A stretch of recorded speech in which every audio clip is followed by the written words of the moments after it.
भाषेत काही गीते रचली आहेत. त्या संबंधात त्याच संप्रदायाचे आणखी महान व विद्वान आचार्य विश्वनाथ चक्रवर्ती ठाकूर यांचा असा अभिप्राय आहे की नरोत्तमदास ठाकूरांची गीते ही वैदिक वाङ्मयांच्या तोडीची आहेत आणि याचे कारण त्यांचा विषय भगवान हाच आहे. भाषेला महत्व नसते, महत्व असते ते विषयाला. भगवत लीलांच्या चिंतनात मग्न झालेल्या या स्त्रियांच्या अंतःकरणात वैदिक ज्ञानाचा अनुभवच भगवत कृपेने उदित झाला. त्यामुळे या स्त्रिया जरी संस्कृत भाषा अथवा इतर विद्यांमध्ये महान पंडिता नसल्या तरी त्यांचे साधे बोलणे सुद्धा वैदिक सुक्तांपेक्षा आकर्षक ठरले. वैदिक सुक्ते काही वेळा भगवंताचा निर्देश अप्रत्यक्षपणे करतात, परंतु स्त्रियांचे ते संभाषण तर प्रत्यक्ष भगवंतांच्या संबंधित होते आणि त्यामुळे ते अंतःकरणास अधिक प्रसन्न करणारे होते. थोडक्यात त्या स्त्रियांचे बोलणे हे विद्वान ब्राह्मणांच्या आशीर्वादांपेक्षाही अधिक मोलाचे होते. हरे कृष्ण. हरे कृष्ण. तर अशा प्रकारे आपण पाहतो की श्रुती मंत्र आहेत, वेद आणि उपनिषद जे आहेत हे श्रुती मंत्र आहेत, आणि या श्रुती मंत्रांचं जेव्हा गुणगान होतं भगवंतांचं, विशेष करून भगवंतांना सकाळी उठवण्यापासून त्यांच्या अभिषेकामध्ये किंवा त्यांचं जे पूजापाठ आहे किंवा त्यांच्या सर्व गोष्टींमध्ये ह्या श्रुती मंत्रांनीच गायन केलं जातं. आणि ह्या श्रुती मंत्रांचं गायन जे आहे हे अतिशय मनमोहक वाटतं. पण जेव्हा हे श्रुती मंत्रांचं गायन होतं त्यावेळेस हे जे आहे हे भगवंतांना कधी अप्रत्यक्ष रूपाने त्याचं भगवंतांचं गुणगान होतं. पण इथे ह्या हस्तिनापूरच्या स्त्रिया ज्या आहेत त्या भगवंतांचं प्रत्यक्ष रूपाने भगवंतांच्या समोर उभं राहून त्यांचं गुणगान करतात. आणि अशा वेळेस त्यांचं प्रत्यक्ष जे गुणगान होतं ते अतिशय मनमोहक आहे. जेव्हा भगवंतांच्या कृष्णाच्या आपण सर्व लीलांचं वर्णन ऐकतो तर ते ऐकल्यानंतर आपलं मन जे आहे भगवंतांप्रती आकर्षित होतं, आणि त्यामुळे भगवंतांबद्दल प्रत्यक्षरित्या गुणगान करण्यापेक्षा प्रत्यक्षरित्या गुणगान जे केलेलं आहे हे अतिशय मनमोहक वाटत आहे हे आपण इथे शिकतो.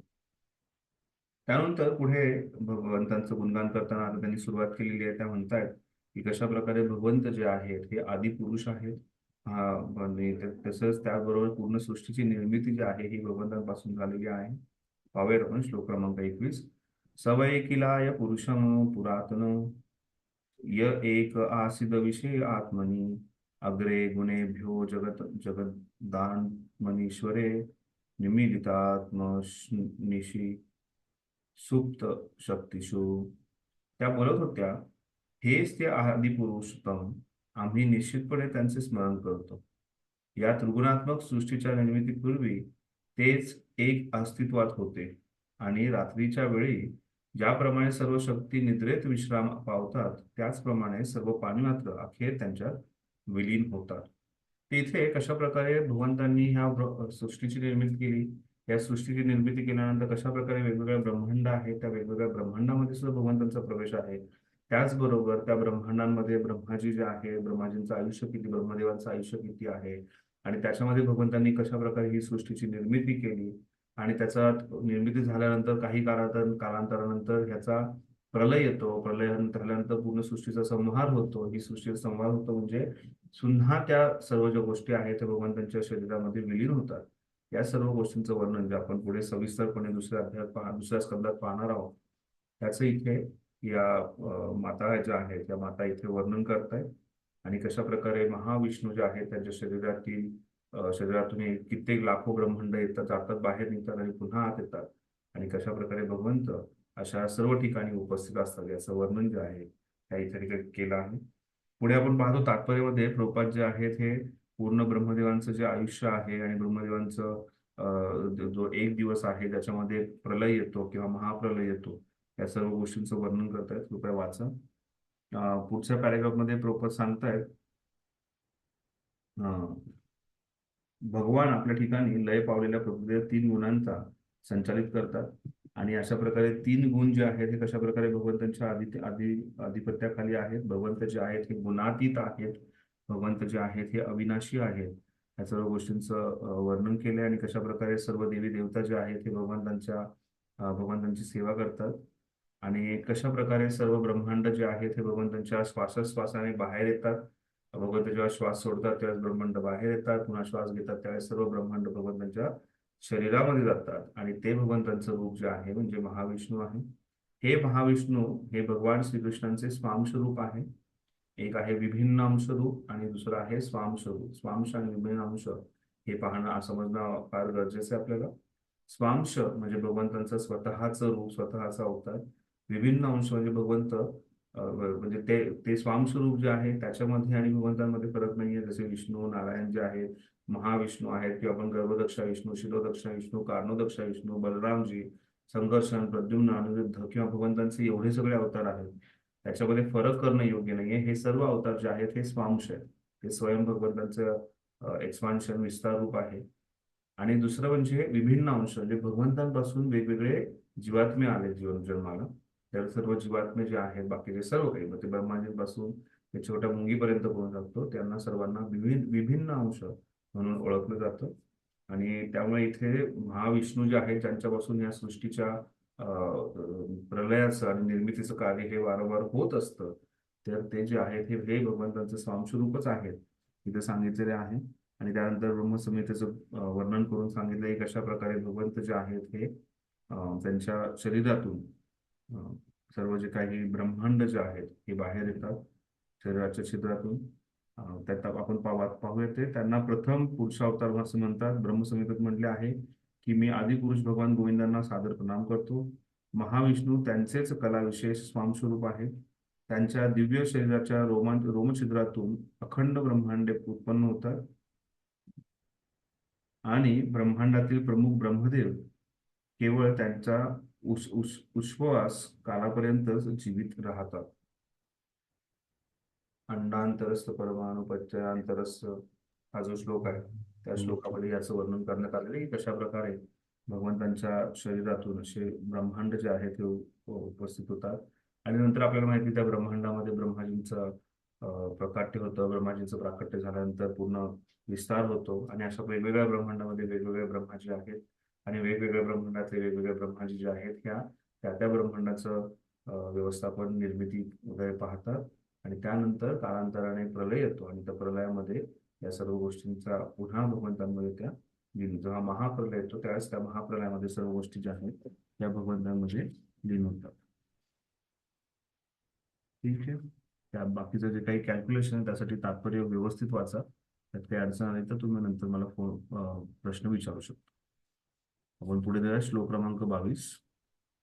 स एव भूयो निजवीर्य चोदितां स्वजीव माया प्रकृतीं शुश्रूषतीम् अनामरूपात्मनि रूपनामनि विधित्समानो नुसार न सुसार शास्त्रकृत.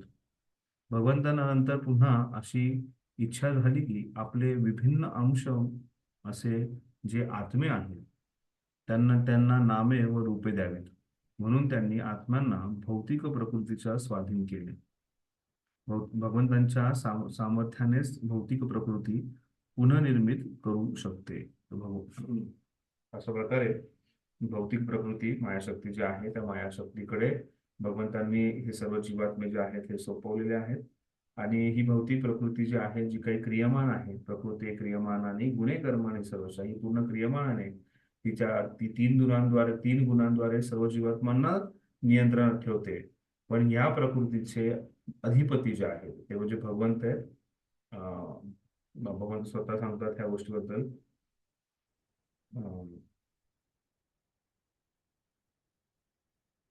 मय अध्यक्षेन प्रकृती, याच्यामध्ये भगवंत सांगतात की पूर्ण पृथ्वी प्रकृती जी आहे ही माझ्या अध्यक्षतेमध्ये आहे.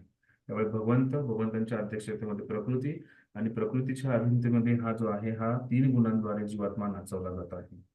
तर अशा प्रकारे आपण पाहतो की कशा प्रकारे भगवंत जे आहेत भगवंतांना नंतर पुन्हा अशी इच्छा झाली की त्यांचे विभिन्न अंश असेल जे आत्मे आहेत त्यांना नामे व रूपे द्यावीत. अशा प्रकारे वेगवेगळ्या प्रकारचं रूप, वेगवेगळ्या प्रकारचं शरीर, वेगवेगळ्या प्रकारचं नाव जे आहे हे भगवंतांना द्यावं अशी भगवंतांची इच्छा झाली. आणि त्यामुळे त्यांनी हे कार्य जे आहे हे मायाशक्तीकडे किंवा भौतिक प्रकृतीकडे दिलं. आणि ह्या भौतिक प्रकृती जी आहे तिचं जे काही सामर्थ्य आहे हे भगवंतांकडूनच येतं. याचंही वर्णन इथे या द्वारकावासी स्त्रिया ज्या आहेत हे करत आहेत.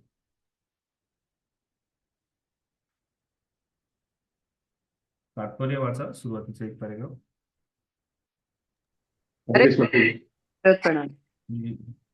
तात्पर्य: सर्व जीवमात्रे हे भगवंतांचेच एक विभिन्न अंश आहेत. त्यांचे प्रकार दोन आहेत, नित्यमुक्त व नित्यबद्ध. नित्यमुक्त जीव भगवंतांच्या दिव्य शाश्वत निवासस्थानी भगवंतांची प्रेमाची देवाणघेवाण करीत त्यांच्या सेवेत संलग्न असतात. परंतु नित्यबद्ध जीवांना त्यांच्या परमपित्याविषयी बंडखोर वृत्ती सुधारणा घडवून आणण्यासाठी बाह्य शक्तीच्या मायेच्या नियंत्रणाखाली ठेवले जाते. बद्ध जीवाच्या मनात परमेश्वराविषयी कुर्मटपणाचा भाव असतो. त्याचे निराकरण करण्यासाठी त्यांना माया शक्तीच्या स्वाधीन केले जाते. या नित्यबद्ध जीवांना आपण परमेश्वरांचे आहोत याचे पूर्णपणे स्मरण झाले. माया शक्तीमुळे आपण आता तुमचा आवाज कट होतोय, कोणाला कळत नसावं असं मला. जडोत्पन्न आहोत. आता येतोय प्रभूजी? हा. हरी बोल. हा, येतोय बोला. हा. मायाशक्तीमुळे आपण जडोत्पन्न आहोत असा त्यांचा भ्रम उत्पन्न होतो आणि अशा रीतीने ते या भौतिक जगात सुखी होण्यासाठी अनेकानेक योजना आखण्यात गर्क झालेले असतात. आपल्या योजना आखण्यात ते आनंदाने मग्न असतात, परंतु परमेश्वराच्या इच्छेने एका विशिष्ट कालावधीनंतर ते आणि त्यांच्या त्या योजना लय पावतात. हे वर सांगितलेच आहे. भगवद्गीतेतही हे पुष्ट केले आहे. तेथे भगवंत म्हणतात, हे कुंती पुत्रा, कल्पांताच्या समयी सर्व प्राणी मात्रे माझ्या ठाई लय पावतात आणि सृष्टी निर्मितीच्या वेळी माझ्या प्रकृतीच्या साह्याने मी त्यांची पुन्हा निर्मिती करतो. गीता 9.7. हरे कृष्ण. अशा प्रकारे इथे भगवंत जे आहेत हे कशा प्रकारे प्रकृतीच्या द्वारे सर्व जे जीवात्मे आहेत यांच्यावरती नियंत्रण ठेवतात. ही प्रकृती आणि हिच्या प्रकृतीला जी काही सृष्टी, जी काही शक्ती जी आहे, सामर्थ्य भगवंतांकडून प्राप्त होतं, याची चर्चा करण्यात आलेली आहे. अशा प्रकारे भगवंत जे आहेत हा पुढचा विस्तार करतात. जीवात्मांचा आतापर्यंत सांगितलं की स्वांश जे आहे त्याचं, त्यानंतर स्वांश आणि आता आपण पाहिलं विभिन्न अंश, जे वेगवेगळे आत्मे जे आहेत त्या विभिन्न अंशांचाही भगवंत पुढे विस्तार करतात. आणि त्यानंतर भगवंत जे आहेत हे कशा प्रकारे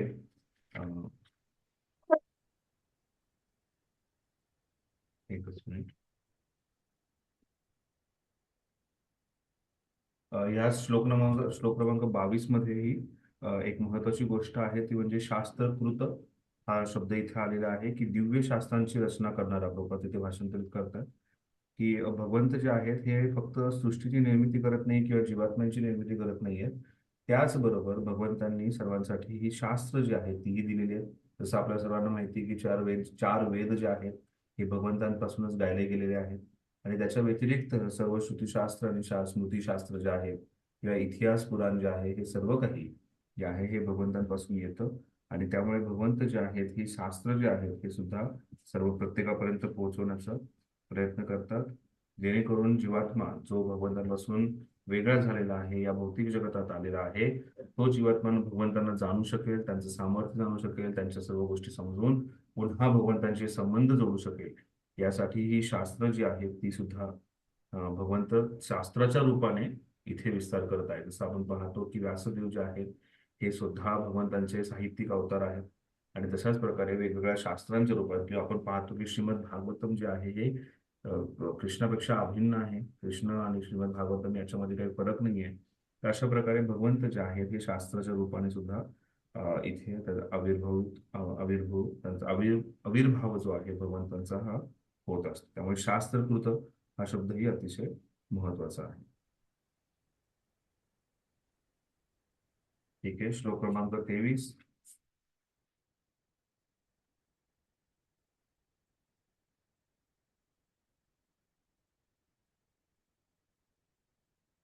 स वा अयं यत् पदमत्र सूर्यो जितेन्द्रिया निर्जितमातरिष्यन् पश्यन्ति भुक्तो कलियामलात्मना नन्वेष सत्वं परिभाषितो मर्दति. या ठिकाणी भगवान श्रीकृष्ण दिव्य रूपात उभे आहेत.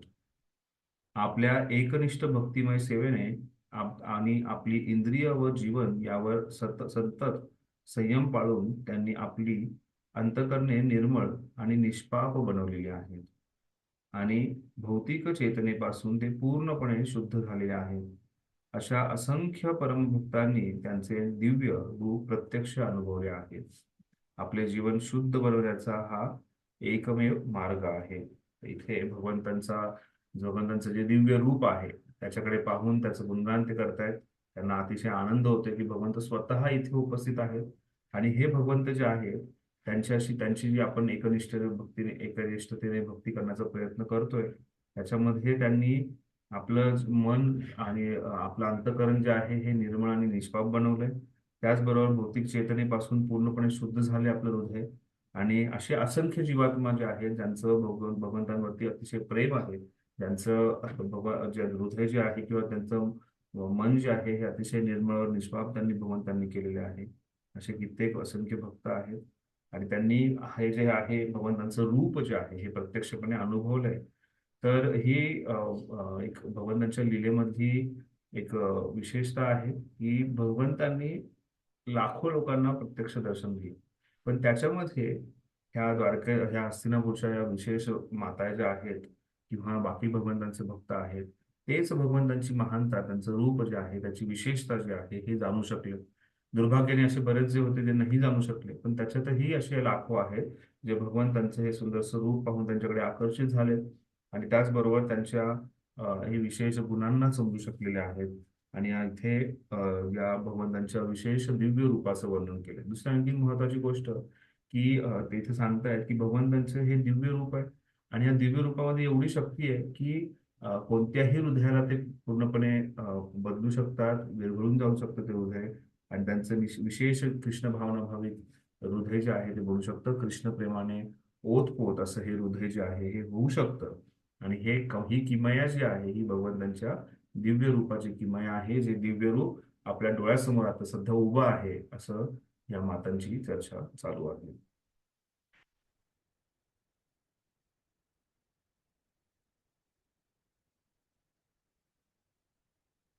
ठीक आहे, तात्पर्य वाचा निलेश. हरे कृष्ण. हरे कृष्ण प्रभू. तात्पर्य भगवद्गीतेत सांगितल्याप्रमाणे भगवंताच्या सत्य स्वरूपाचे केवळ भक्तीनेच आकलन होते.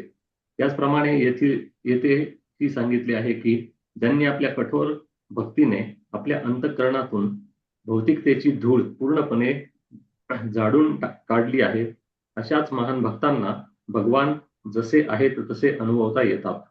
जितेंद्रिय म्हणजे ज्याने आपल्या इंद्रियांवर पूर्ण नियंत्रण प्राप्त केले आहे. इंद्रिय म्हणजे आपल्या शरीराचे क्रियाशील भाग आहेत आणि त्यांच्या क्रिया थांबवता येत नाहीत. योग प्रक्रियेच्या कृत्रिम उपायांनी इंद्रियांना स्थिर करण्याचे प्रयत्न पूर्णपणे विफल झाले आहेत.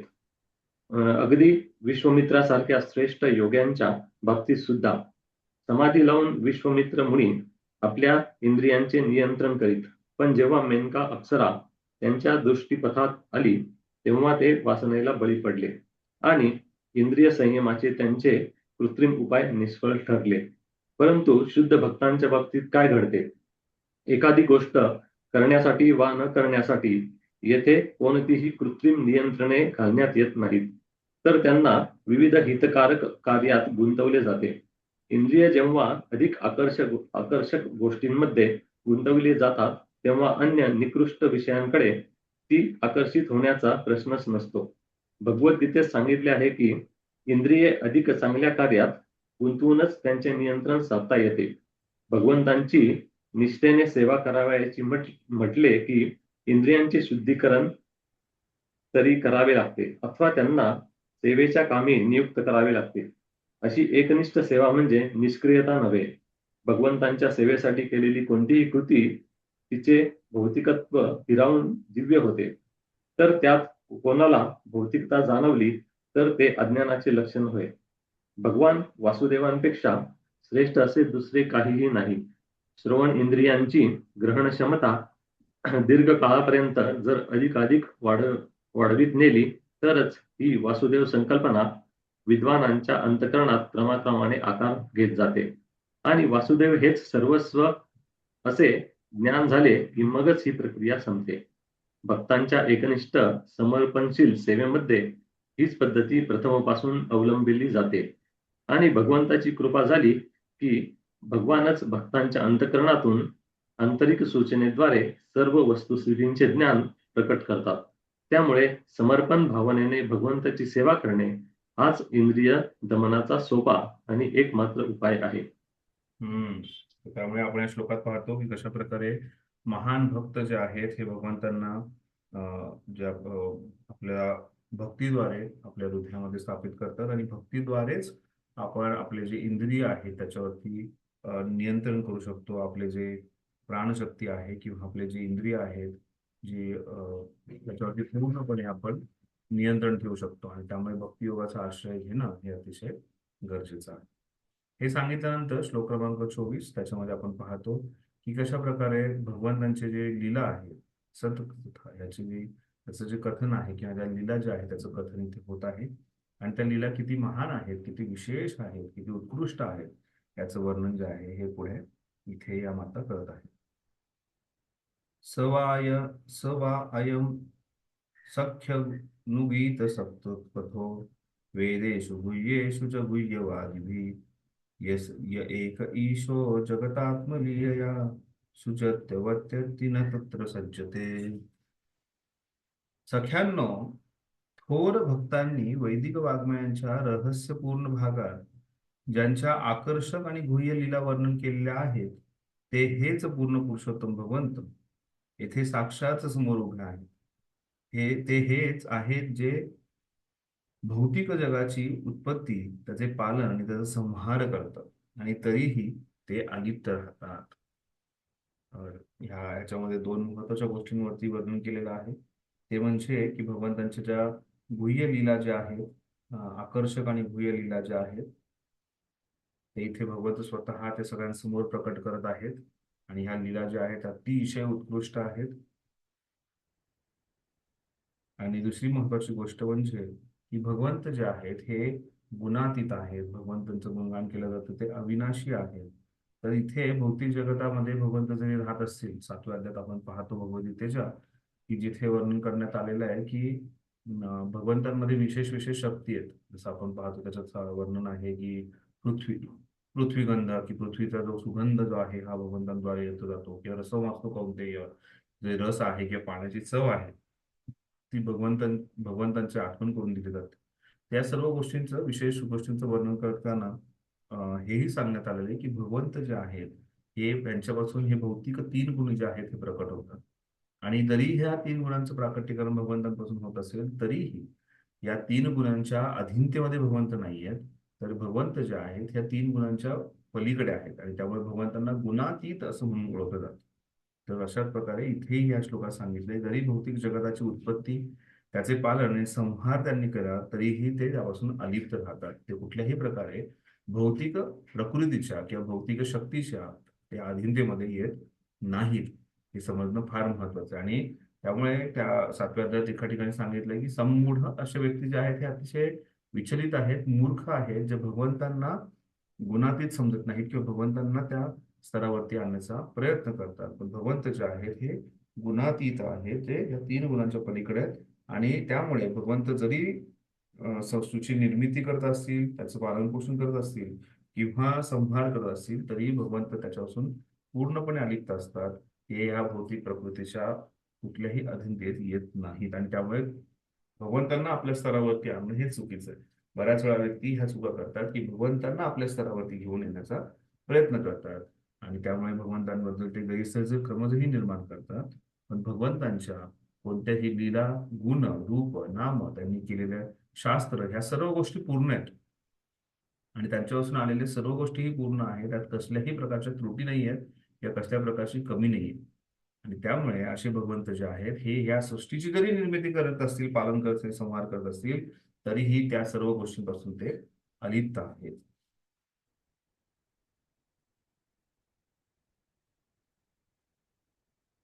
श्लोक क्रमांक 25. यदा यद्धर्मेण तमोधियो नृपा जीवन्ति तत्रेष हि सत्त्वतः किल दत्ते भगं सत्यमृतं दयां क्षयशो भवाय रूपाणि ददब्धुधे युगे युगे.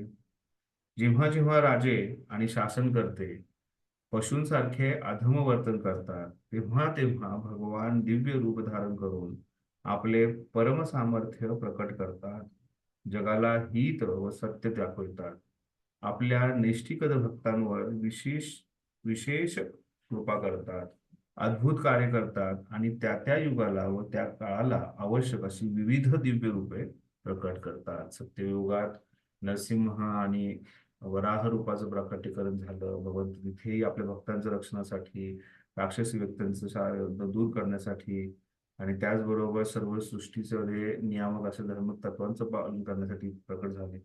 त्यानंतर त्रेतायुगामध्ये प्रभू श्रीराम आले, द्वापरयुगामध्ये प्रभू श्रीकृष्ण आले आणि कलियुगामध्ये श्री चैतन्य महाप्रभू आले जे छन्न अवतारामध्ये, आणि त्याचबरोबर कल्की अवतार जे आहे याचंही प्रकटीकरण होणार आहे. आणि असे कित्येक युगचक्र जे आहेत झालेले आहेत आणि प्रत्येक युगचक्रामध्ये भगवंत अशा प्रकारे येतात, लीला करतात आणि आपल्या लीलेद्वारे जो जीवात्मा जो आहे त्याचं मन, हृदय जे आहे हे आकर्षित करून घेतात. आणि त्यामुळे आपण अशा प्रकारे हे भगवंतांकडचं जे विशेष डिवाइन, अतिशय दिव्य जे आहे त्यांचं जे प्राकट्य आहे याचं स्मरण करणं गरजेचं आहे. आणि अशा दिव्य प्राकट्याचं नेहमी कृतज्ञता असणं गरजेचं आहे की भगवंत जे आहे हे कशाही प्रकारे अधर्माचं धर्म जे आहे त्याचं पतन होऊ देत नाही. आणि त्यामुळे वारंवार येतात आणि जेव्हा ते वारंवार येतात त्यावेळेस कार्य जे आहे हे अतिशय अद्भुत असतं आणि भगवंतांचं दिव्य रूप जे आहे हे अतिशय दिव्य विशेष असतं. आणि अशा प्रकारे भगवंत वेगवेगळ्या काळांसाठी, वेगवेगळ्या युगांसाठी वेगवेगळ्या प्रकारची रूपं जी आहेत ते धारण करतात. भगवंतांचे अवतारांबद्दल आपण सुरुवातीला चर्चा केलेली आहे, ज्याच्यामध्ये आपण पाहतो भगवंतांचे शक्तावेश अवतार आहे, गुणावतार आहे, लीला अवतार आहे. अशा प्रकारे भगवंतांचे विशेष अवतारात भगवंत जे आहेत हे प्रकट होत असतात आणि जीवात्म्यांवरती कृपा वर्षाव जो आहे हा भगवंत करत असतात.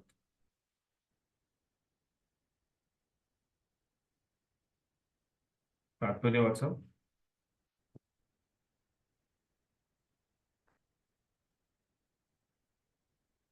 हरे कृष्णा. यस, वाचा वाटाजी. वाचू का? तात्पर्य वर सांगितलेच आहे की हे सृष्ट विश्व ही सर्व भगवंतांचीच संपत्ती आहे. ईशोपनिषदातील हे मूलतत्व आहे. ही सर्व भगवंतांचीच संपत्ती आहे. तेव्हा परमेश्वराच्या या संपत्तीवर कोणीही अतिक्रमण करू नये. तो परमकृपेने जे देईल ते संतोषाने स्वीकारावे. तर ही पृथ्वी किंवा अन्य एखादा लोक किंवा सर्व विश्व ही सर्वस्वी भगवंतांचीच संपत्ती आहे. येथील सर्व जीव मात्र हे त्यांचेच अंशभूत अथवा पुत्र आहेत आणि त्यामुळे प्रत्येकाला आपले विहित कर्तव्य करण्यासाठी येथे त्यांच्याच कृपेने जगण्याचा पूर्ण अधिकार आहे. तेव्हा कोणीही दुसऱ्या व्यक्तीच्या अथवा पशुच्या सुद्धा अधिकारावर भगवंतांच्या पूर्व अनुज्ञेविना अतिक्रमण करू नये. राजा किंवा शासनकर्ता हा परमेश्वराचा प्रतिनिधी आहे आणि त्या नात्याने त्याने भगवंतांच्या या इच्छेची अंमलबजावणी करावयाची आहे. अशा राजांना आपल्या जबाबदारीची पूर्ण जाणीव असते आणि जगाचे शासन कसे चालावे या संबंधी अधिकारी व्यक्तीकडून त्यांना ज्ञान प्राप्त झालेले असते. पण काही वेळा प्राकृतिक नीचतम तमोगुणाच्या प्रभावातून काही राजे व शासक सत्तेवर येतात आणि त्यांना ज्ञानही नसते आणि जबाबदारीची जाणीवही नसते आणि असे मूर्ख राज्यकर्ते आपल्या वैयक्तिक सुखासाठी पशुप्रमाणे जीवन जगतात. परिणामतः सर्व वातावरण बेबंदशाहीने आणि दुर्गुणी प्रवृत्तींनी भरले जाते. घराणेशाही आणि नातलगशाही, लाचखोरी, फसवाफसवी, अतिक्रमण आणि त्यामुळे दुष्काळ, साथी, युद्धे आणि अशाच इतर त्रासदायक गोष्टींचे समाजात प्राबल्य माजते. परमेश्वराचे भक्त आणि निष्ठावंत माणसे यांना सर्व बाजूंनी त्रास दिला जातो. ही सर्व लक्षणे असे सुचवितात की धर्म संस्थापनेसाठी आणि दुःशासनकर्त्यांच्या विनाशासाठी भगवंतांचा अवतार प्रकट होण्याची वेळ आली आहे. भगवद्गीताही हेच स्वीकारते. नंतर जडत्वाचा कोणताही अंश नाही अशा आपल्या दिव्य रूपाने भगवंत अवतीर्ण होतात. आपली सृष्टी ही यथास्थित राहावी यासाठीच फक्त ते येत असतात. ही नेहमीची स्थिती म्हणजे भगवंताने पृथ्वीवर अथवा अन्य लोकात सर्व जीवमात्रांना त्यांच्या त्यांच्या गरजेनुसार आवश्यक ते सर्व दिले आहे. त्यांनी सुखाने राहावे आणि आपले पूर्वनियोजित उद्योग करून अखेरीस भौतिक बंधनातून मुक्ती प्राप्त करावी. त्यासाठी वेदादी ग्रंथातून जे नियम, ज्या मर्यादा घालून दिल्या आहेत त्यांचे पालन करावे. ही सृष्टी नित्यबद्ध लोकांच्या लहरी पुरविण्यासाठी निर्माण केली आहे. जसे खट्याळ मुलांसाठी आपण खेळण्यातील पाळणे देतो तसे. अन्यथा या जड सृष्टीची काही गरजच नव्हती. पण जेव्हा भौतिक विज्ञानाच्या सामर्थ्याने धुंद मस्ती चढून माणसे अनाधिकाराने परमेश्वरी इच्छेविरुद्ध या सृष्टीचे बेबंद शोषण करतात आणि ते सुद्धा केवळ आपल्या इंद्रियांच्या सुखोपभोगांकरिता, तेव्हा या बंडखोरांना शासन करण्यासाठी आणि आपल्या निष्ठावंतांचे संरक्षण करण्यासाठी परमेश्वराला अवतार घेण्याची गरज भासते. जेव्हा ते अवतार घेतात तेव्हा आपला परम अधिकार लक्षात आणून देण्यासाठी ते अद्भुत पराक्रमी कृत्ये प्रकाशित करतात. आणि तेव्हा रावण, हिरण्यकशिपू आणि कंस यांच्यासारख्या भौतिकवादी व्यक्तींना पूर्ण शासन केले जाते. कोणालाही अनुकरण करता येणे शक्य नाही अशा प्रकारे त्यांचे कार्य चालते. उदाहरणार्थ, भगवंतांनी जेव्हा जेव्हा रामावतार घेतला तेव्हा हिंदी महासागरावर त्यांनी सेतू बांधला. भगवान श्रीकृष्णांनी तर पुतनावध, अधासुरवध, शकटासुरवध, कालियामर्दन इत्यादी अद्भुत पराक्रम आपल्या लहानपणातच करून दाखविले. शेवटी मामा कंस यालाही बालपणीच ठार मारले. जेव्हा श्रीकृष्ण द्वारकेत राहत होते तेव्हा 16,108 राण्यांशी त्यांनी विवाह केले आणि त्या सर्वांनाही भरपूर संततीचा आशीर्वाद सफल झाला. त्यांच्या कुटुंबियांची एकूण संख्या सुमारे 1,00,000 होती. त्यांनाच यदुवंश म्हणतात आणि आपल्याच डोळ्यादेखत त्यांनी त्या सर्वांचा विनाशही घडविला. ते गोवर्धनधारी हरी म्हणूनही प्रसिद्ध आहेत, कारण त्यांनी वयाच्या केवळ 7व्या वर्षी गोवर्धनगिरी उचलला होता. त्यांनी कित्येक दुष्ट राज्यांचा वध केला. क्षत्रिय या नात्याने अत्यंत उदारपणे शौर्याने लढायाही केल्या. ते असमोर्ध्व, अतुलनीय म्हणून प्रसिद्ध आहेत. त्यांच्याशी समान अथवा त्यांच्यापेक्षा श्रेष्ठ कोणीही नाही. हरे कृष्ण. हरे कृष्ण. अशा प्रकारे भगवंतांचं जे प्राकट्य आहे अतिशय दिव्य आहे, याचं वर्णन करण्यात आलेलं आहे. त्यानंतर श्लोक क्रमांक 26 जे आहे त्याच्यामध्ये सांगण्यात आलंय की कशा प्रकारे भगवंतांचं जे गुणगान आहे हे अतिशय दिव्य आहे आणि हे गुणगान जे आहे हे विशेष आहे. याच्याबद्दल सांगताना म्हणतायत, अहो अलम श्लाघ्यतम बदोह कुल मयो अलम पुण्यतमम मधोवर्णम अदेश पुंसां शुभश्रियपति स्वजन्मा चक्रमेण अज्जती. अहो, त्या यदुराजाच्या वंशाची थोरवी किती वर्णावी आणि त्या मथुरेची भूमी किती पुण्यवान आहे, जेथे लक्ष्मीचे पती आपल्या असलेल्या या सर्व प्रमुख पुरुषश्रेष्ठाने जन्म घेतला आणि आपल्या बालपणातील विचरणाने तिला थोरवी प्राप्त करून दिली. तर अशा प्रकारे मथुरा वृंदावन जे आहे हे किती महान आहे आणि हे महान स्थळ जे आहे त्याचबरोबर हे यदुकुळ जे आहे हेही किती विशेष आहे. अशा प्रकारे यदुकुळाची आणि त्याचबरोबर त्या कुळात जिथे भगवंतांचा जन्म झाला त्या जन्मभूमीचंही गुणगान जे आहे ते इथे या सर्व स्त्रियांद्वारे होत आहे. आपण जशा प्रकारे म्हणत असतो मथुरा वृंदावन धाम की जय, आणि त्याचबरोबर मथुरा वृंदावनाचं गुणगान करतो, त्या धामाचंही गुणगान करत असतो. तर ते धाम जे आहे हेही विशेष आहे. भगवंतांचा जन्म जो आहे तोही विशेष आहे. भगवंताच्या कुळात ज्या कुळामध्ये भगवंतांनी जन्म घेतला ते कुळही जे आहे हे अतिशय विशेष आहे आणि त्या कुळाची महिमा किती गायची. अशा प्रकारे थोडं किती त्याचे गुणगान करावं हेही कमीच आहे. असं जे आहे भगवंतांबद्दलचं गुणगान इथे या स्त्रिया ज्या आहेत ते करतायत. तर मथुरेचं वर्णन केल्यानंतर पुढच्या श्लोकामध्ये द्वारकापुरीचं सुद्धा गुणगान जे आहे हे या माता जे आहेत ते करत आहेत. ह्या तात्पर्यामध्ये हे जे कुळ आहे यदुकुळ त्याचं थोडक्यात थोडंफार वर्णन प्रभुपाद करतात, आपण पाहूया. भगवद्गीतेमध्ये पूर्ण पुरुषोत्तम भगवान श्रीकृष्णांनी स्वतःच्या आपल्या दिव्य आविर्भाव, अंतर्धानाचे आणि कर्माचे स्पष्ट वर्णन केलेले आहे. एखाद्या कुळात अथवा एखाद्या स्थळी भगवंत अवतार घेतात तो केवळ त्यांच्या स्वतःच्या अचिंत्य सामर्थ्यामुळे. ज्याप्रमाणे एक बद्ध जीव आपला एक देह सोडून दुसरा देह स्वीकारतो तसा भगवंतांचा जन्म नसतो. जन्मकर्माचे मे दिव्यबद्दल प्रभुपाद बोलतायत. सूर्याच्या उदाहरणाने ते समजेल. सूर्य पूर्व क्षितिजावर उगवतो आणि याचा अर्थ पूर्व क्षितिज म्हणजे सूर्याचे माता पिता नाही. सूर्यमालेच्या प्रत्येक भागात सूर्य अस्तित्वात असतो, पण एका विशिष्ट पूर्वनियोजित वेळी तो दर्शमान होतो आणि दुसऱ्या पूर्वनियोजित वेळी तो अदृश्य होतो. त्याचप्रमाणे भगवंत जे आहे या जगात सूर्याप्रमाणे कधी दर्शमान होतात आणि कधी अदृश्य होतात हे सर्व काळी सर्व स्थळी अस्तित्वात आहेतच, पण त्यांचे अकारण रूपेने जेव्हा ते आपल्या समोर दर्शमान होतात तेव्हा त्यांचा जन्म घेतला असं आपण समजतो. तर अशा प्रकारे भगवंत कुठल्या कुळामध्ये किंवा कधी जन्म घेतात, कसे जन्म घेतात, ह्या सर्व गोष्टी दिव्य आहेत. त्यांना आपल्या गोष्टींशी जोडणं जे आहे हे चुकीचं आहे. आपण भगवंतांना तशा प्रकारे जोडणं योग्य नाहीये. आणि उत्कृष्ट उदाहरण प्रभुपाद देतात की जर सूर्य जिथे उगम पावतो ते त्याचे माता पिता नाहीत, त्याच प्रकारे भगवंतांनी जरी या यदुकुळामध्ये जन्म घेतला असला तरी यदुकुळ जे आहे याची हे त्याच्यामुळे भगवंतांच्या प्राकट्यामुळे नावाजलं गेलेलं आहे, ना की यदुकुळामध्ये भगवंतांनी जन्म घेऊन भगवंतांचं नाव मोठं झालंय किंवा भगवंत जे आहे त्यांना ज्यांचं जीवन सार्थक झालंय असं कोणी समजत असेल तर ते चुकीचं आहे. पण हे यदुकुळ जे आहे तेही विशेष आहे. यदुकुळ आणि या यदुकुळामध्ये विशेष भगवंतांचा जो प्राकट्य जे आहे हे झालेलं आहे. एक महत्वाचा मुद्दा प्रभुपादांनी सांगितलाय म्हणजे भगवद्गीतेमध्ये भगवंत स्वतःचा आपल्या त्यांच्या दिव्य आविर्भावाबद्दल अंतर्धानाचं आणि कर्माचं तिन्ही गोष्टींचं स्पष्टीकरण देत आहे. त्यामुळे भगवद्गीता जी आहे ही भगवंतांचं जे सामर्थ्य आहे आणि त्याचबरोबर भगवंत जे आहेत हे पूर्ण पुरुषोत्तम भगवंत आहेत या गोष्टीचं गोष्टी भगवद्गीता जी आहे ही आपल्याला समजून सांगते. आणि भागवतम जे आहे हे अशा प्रेममय संबंधाबद्दल भगवंत आणि भक्तांच्या प्रेममय संबंधाबद्दल चर्चा जी आहे हे करत आहे. श्लोक क्रमांक 27. अहोबत अहोबत स्वयश तिरस्करी कुशस्थली पुण्यशक्ष्करी भुव पश्यन्ति नित्यं यदनुग्रह हे चितं स्मितावलोकं स्वपतीं स्म यत् प्रजा.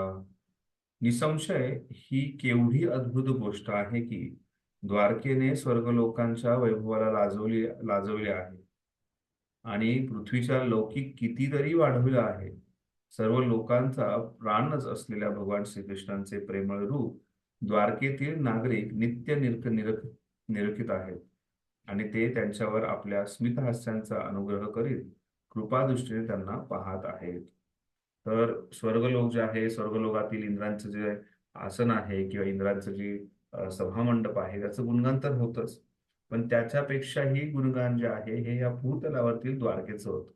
ही द्वारका नगरी जी आहे ज्या प्रकारे तिचं निर्माण झालं होतं एका रात्रीतून त्या द्वारका नगरीची निर्मिती झाली. पण ही द्वारका नगरी जी आहे ही अतिशय सुंदर, अतिशय विशेष, ऐश्वर्यवान अशी द्वारका नगरी आहे. आणि ही द्वारका नगरीचं लौकिक जे आहे हे आणखीन वाढलं कारण तिथे स्वतः भगवंत श्रीकृष्ण जे आहेत ते आपल्या स्वतः तिथे राहतायत, नित्य रूपाने तिथे राहतायत आणि द्वारकावासी सुद्धा या भगवंतांना नित्य रूपाने पाहत आहेत, त्यांचं दर्शन घेत आहेत आणि त्यांचं जे प्रेम आहे भगवंतांवरती ते विशेष आहे आणि भगवंतांचं त्यांच्यावरचं प्रेम जे आहे हे अतिशय विशेष आहे. आणि ही द्वारका नगरी जी आहे जिथे भगवंत वास करतात तीही अतिशय विशेष आहे. आणि ती द्वारका नगरी जी आहे ही स्वर्गलोकातील नामांकित गोष्टी ज्या आहेत, वैभव जे आहे त्यालाही लाजवणारी आहे. त्याच्यापेक्षाही वैभवान, ऐश्वर्यवान अशी जी द्वारका नगरी आहे असं इथे वर्णन करण्यात आलेलं आहे. इथे द्वारका नगरीचं वर्णन केलेलं आहे आणि द्वारकावासींचं सुद्धा वर्णन जे आहे या इथे या स्त्रिया करत आहेत. आपण पाहतोय की कसे टप्प्याटप्प्याने ज्या स्त्रिया ज्या आहेत त्या भगवंतांचं प्रत्यक्ष रूपाने गुणगान करतायत आणि आधी भगवंतांच्या रूपाचं वर्णन केलं, मग त्यांच्या धामाचं वर्णन केलेलं आहे. जिथे भगवंत राहतात त्यांचं त्या तिथल्या भक्तांचंही वर्णन जे आहे त्या इथे केलेलं आहे. आणि इथून पुढे भगवंतांच्या ज्या पत्नी आहेत त्या पत्नींचं सुद्धा वर्णन येणार आहे आणि कशा प्रकारे भगवंत जे आहेत हे ह्या गुणगानाला प्रतिसाद देत आहेत. गुणगानाला ह्या हस्तिनापूरच्या मातांकडून जे गुणगान होत आहे त्या गुणगानाला भगवंत प्रतिसाद देतात हे आपण पुढे पाहतोय. श्लोक क्रमांक 28. याच्यामध्ये भगवंतांच्या ज्या पत्नी आहेत त्यांच्याबद्दल चर्चा होते. नूनं व्रतस्नानं हुता दिनेश्वर समश्चितो हास्य गृहीत पाणिभिः पिबन्ति या सख्यधरामृतं मुहुः वर्जस्त्रिया सम्मुमुहर्ष हर्यदायशया. हे सख्यांनो, ज्यांचे पाणीग्रहण त्यांनी केले आहे त्या त्यांच्या पत्नींचा जरा विचार करा. त्यांनी किती व्रते, किती स्नाने, किती यज्ञ आणि किती पूजा परिपूर्ण रीतीने करून या ब्रह्मांड नायकाला वश करून घेतले असेल. त्यामुळे आज त्यांना नित्य त्यांच्या अधरामृत्यूचा चुंबनाद्वारे स्वाद वागता येतो. अशा प्रकारच्या कृपेच्या आशेने सुद्धा ब्रजभूमीतील नारींचे भान हरपून जाते.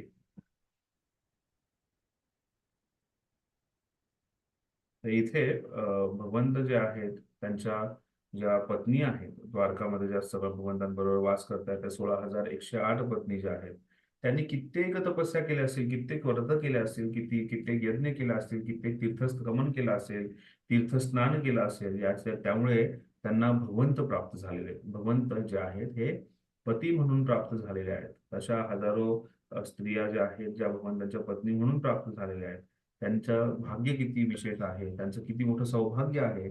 आणि भगवंतांना प्राप्त करण्यासाठी नक्कीच त्यांनी कित्येक तपस्या व्रत किंवा केले असतील, पूजा अर्चना केली असेल. अशा प्रकारे त्यांचंही गुणगान जे आहे हे इथे करत आहेत. आणि कशा प्रकारे भगवंतांचा संबंध यावा, भगवंतांचा जे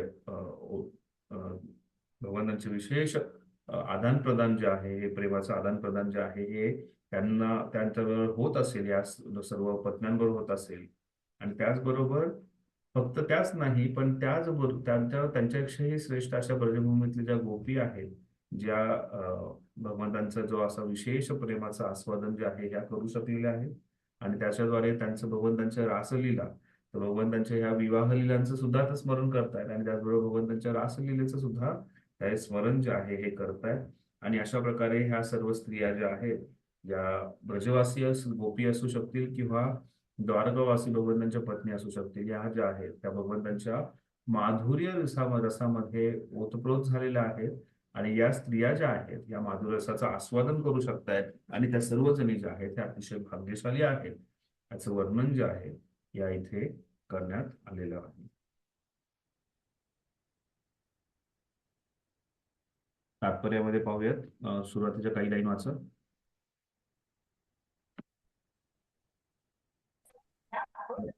शास्त्रात सांगितलेल्याप्रमाणे धर्मविधीचा हेतू बद्ध जीवांच्या ऐहिक प्रवृत्तीची शुद्धी करून त्यांना क्रमाक्रमाने भगवंताची दिव्य सेवा करण्यास पात्र करणे हा आहे. अशा शुद्ध आध्यात्मिक जीवनाची अवस्था प्राप्त करून घेणे ही उच्चतम पूर्णावस्था अथवा जीवनाची सार्थकता आहे. होय, याच अवस्थेला स्वरूप किंवा जीवांची वास्तविक ओळख असे नाव आहे. या स्वरूपावस्थेचे नवीकरण म्हणजेच मुक्ती. या पूर्णावस्थेत जीवांचा 5 विविध भावांनी भगवंताशी प्रेम संबंध येतो. त्यातील एक आहे माधुर्य रस किंवा दाम्पत्य प्रेम भाव. परमेश्वर स्वतः स्वयंपूर्ण आहे आणि म्हणून त्यांना स्वतःसाठी कशाचीही अपेक्षा नसते. पण आपल्या भक्तांच्या तीव्र प्रेमाला परिपूर्णता यावी यासाठी ते धनी, मित्र, पुत्र किंवा पत्यादी येथे प्रेम करणाऱ्या 2 प्रकारच्या भक्तांचा निर्देश केला आहे. एकाला स्वकीय म्हणतात तर दुसऱ्यास परकीय म्हणतात. दोघांचीही भगवान श्रीकृष्णाविषयी माधुर्य भावच आहे. द्वारकेतील राण्या या स्वकीय होत्या तर ब्रजांगना या श्रीकृष्ण अविवाहित असता वेळच्या त्यांच्या तरुण सख्या होत्या. भगवान वयाच्या 16व्या वर्षापर्यंत वृंदावनात राहिले. तेथील मुलींशी त्यांचे जे प्रेममय संबंध होते ते परकीय श्रेणीत येतात. या गोपकुमारी आणि द्वारकेतील राण्या यांनी शास्त्रात सांगितलेली व्रते, स्थाने, यज्ञ इत्यादी संपन्न करून कठोर तपाचरण केले होते. धार्मिक विधींचे आचरण, कर्मकांड हेच काही अंतिम साध्य नाही. त्याप्रमाणे सकाम कर्मे, ज्ञान साधना अथवा योग्य सिद्धीतील पूर्णता हेही काही अंतिम साध्य नाही. तर स्वरूपावस्था ही अंतिम अवस्था प्राप्त करून घेण्याची ती साधने होत.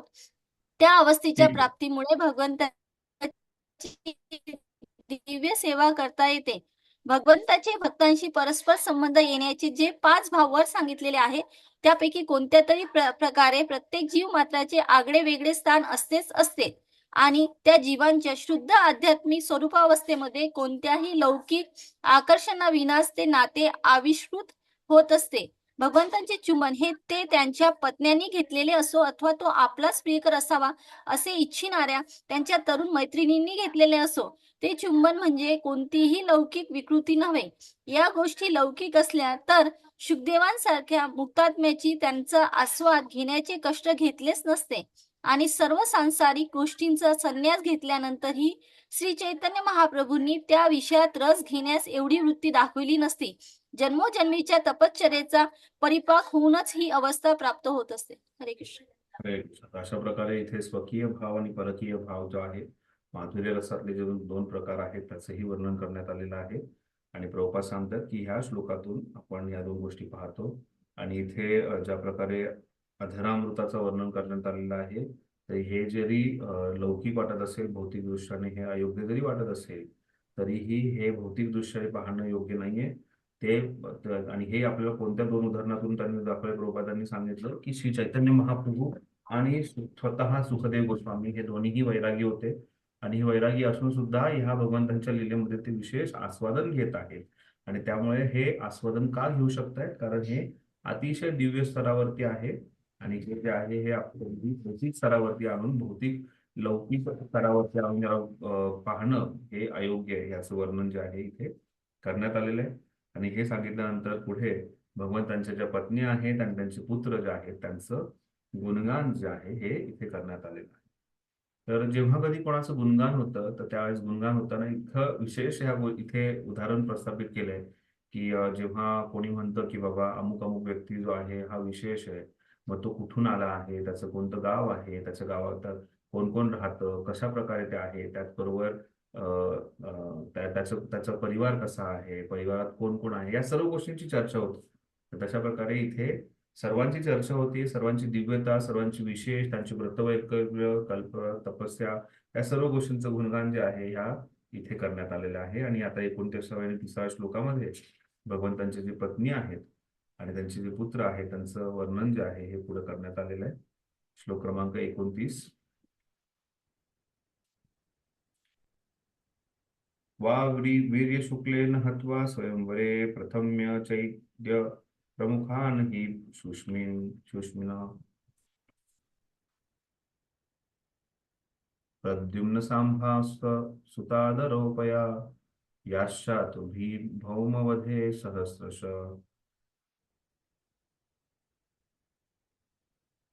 या स्त्रियांना प्रद्युम्न, सांभ्य, अंब इत्यादी मुले आहेत. शिशुपालाच्या नेतृत्वाखाली असलेले सामर्थ्यशाली राजांचा पराजय करून त्यांनी रुक्मिणी, सत्यभामा, जांबवती यांना बळाने हरण केले. तसेच भौमासूर आणि त्यांचे हजारो सहकारी राजे यांचा वध करून त्यांनी इतरही स्त्रियांचे हरण केले. या सर्व स्त्रिया मोठ्या वैभवशाली किंवा भाग्यवान आहेत.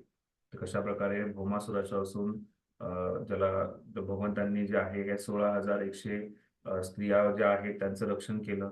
त्यांचं रक्षण केल्यानंतर त्यांचं कोण आपल्याला सांभाळेल असा जेव्हा प्रश्न पडला, त्यावेळेस भगवंतांनी त्यांना सर्वांना स्वीकार केलं की मी तुम्हाला पत्नी म्हणून स्वीकार करतो आणि तुमचं रक्षण करतो. आणि तशा प्रकारे 16,100 स्त्रियांना भगवंतांनी भौमासुरापासून वाचवून त्यांना पत्नी म्हणून स्वीकार केला.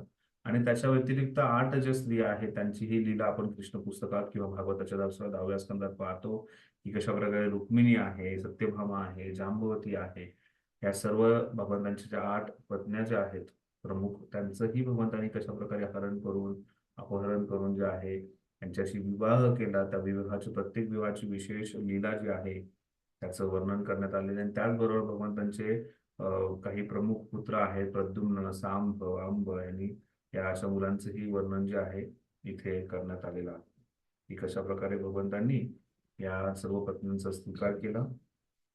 श्लोक क्रमांक 30. एता परम स्त्रीत्वं पास्तप्रेषणं निरस्त शौचं बत साधु कर्वते या स्वाम गृहात पुष्कर लोचनपती नर्जाप्त वैत्याहिती भृहती कुशन. या सर्व स्त्रियांना कोणतेही वैयक्तिकता नव्हती आणि त्यांच्या जीवनात शुद्धता व पवित्रही नव्हते. तरीही त्यांचे जीवनात शुद्धता व पवित्रही नव्हते. तरीही त्या स्त्रियांना आपले जीवन मंगल आणि भाग्यवान बनवले होते. त्यांच्या पतीने भगवान श्रीकृष्णाने त्यांना कधीही घरी एकटे सोडले नाही. त्यांना विविध प्रकारच्या देणग्या, भेटी देऊन त्यांनी त्यांचे अंतःकरणे नेहमीच प्रसन्न राखली. अशा प्रकारे भगवंत जे आहे यांनी ह्या भौमासुराकडे असलेल्या ज्या स्त्रिया आहेत त्यांना भगवंतांनी स्वीकार केला. आणि अशा स्वीकार केलेल्या स्त्रिया ज्या आहेत त्यांना कधीही भगवंतांनी एकटं सोडलं नाही. आपल्याला माहिती आहे भागवतात वर्णन येतं की नारद मुनी जे आहेत त्यांची फार इच्छा होती की कशा प्रकारे भगवंत जे आहे ते कशा प्रकारे या 16,108 स्त्रियांना सांभाळत असतील.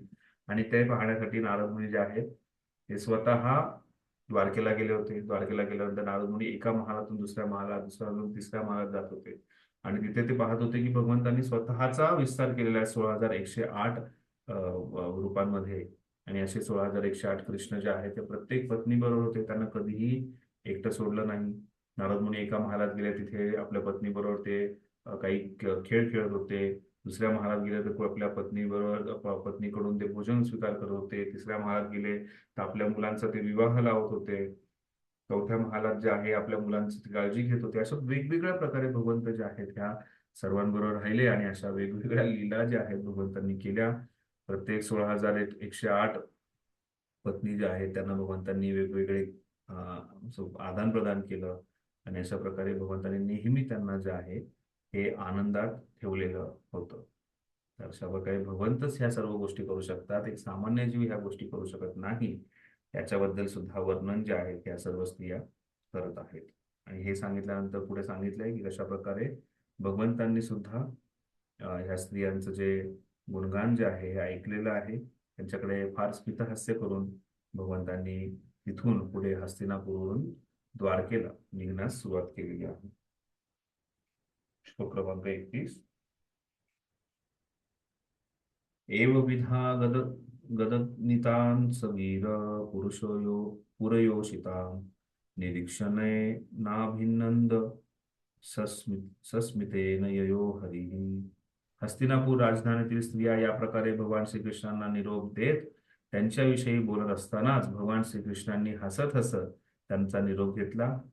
निरोप घेताना त्यांच्याकडे आपली कृपापूर्ण दृष्टी टाकली. भगवंत जे आहेत हे सर्व काही जाणत होते. अशा प्रकारचं गुणगान जे आहे हे भगवंतांनी ऐकलं आणि त्यानंतर भगवंतांनी त्यांच्याकडे अतिशय हसत हसत स्मितहास्याने त्यांच्याकडे पाहत भगवंतांनी तिथून निघण्यास सुरुवात केली. अशा प्रकारे इथे हे जे गुणगान आहे हे पूर्ण होत आहे. ह्या स्त्रियांद्वारे भगवंतांचं विशेष गुणगान जे आहे हे करण्यात आलेलं आहे. आपण पाहतो भगवंतांच्या ह्या ज्या कुरु कुळातल्या ज्या स्त्रिया आहेत हे भगवंतांचं गुणगान करायला सुरुवात करतायत. आणि हे जे गुणगान आहे हे विशेष आहे, अतिशय मनमोहक आहे. सर्व श्रुतींपेक्षाही श्रुतीशास्त्र ज्या स्तुती आहेत, वेगवेगळ्या सूक्त आहेत, त्या सूक्तांपेक्षाही विशेष वाटतंय. कारण ते प्रत्यक्ष रूपाने भगवंतांचं गुणगान करतायत. ते सांगतायत की कशा प्रकारे कृष्ण जे आहेत हे पूर्ण पुरुषोत्तम भगवंत आहेत. त्यांच्यापासून वेगवेगळा विस्तार होऊन महाविष्णूंचा विस्तार होतो. या महाविष्णूंपासून या ब्रह्मांडांची निर्मिती होते. या ब्रह्मांडांची निर्मिती झालेली असताना भगवंतांचं जे रूप आहे अतिशय दिव्य आहे. हे सुंदरसं रूप आपल्या समोर उभं आहे आणि त्याच भगवंतांनी अशा कित्येक लीला केलेल्या आहेत. आणि या लीलांचं कथन जे आहे हे अगणित आहे आणि या कथन करण्यामध्ये आपल्याला रुची असणं गरजेचं आहे. आणि या कथेच्या श्रवणामध्ये सुद्धा आपल्याला रुची असणं गरजेचं आहे. आणि हे जे कथन आहे भगवंतांचा आविर्भाव जो आहे हा अतिशय दिव्य आहे. आणि याचं गुणगान व्हावं, हे भगवंतांचं जे कुळ आहे हेही महान आहे.